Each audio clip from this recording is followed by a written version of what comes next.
This is the stretchiest lure I've ever seen, and today I want to see if something this stretchy can catch something big. The goal is to prove that stretchy lures work just as well as normal ones. The problem is, the water's really dirty, so the fish may have a hard time seeing our lure, but I'm determined to catch one anyways.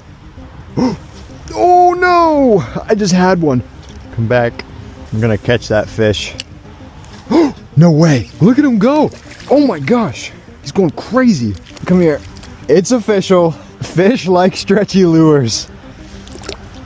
Just to be sure that wasn't a one-time thing, let's see if we can catch another one. I have a fish.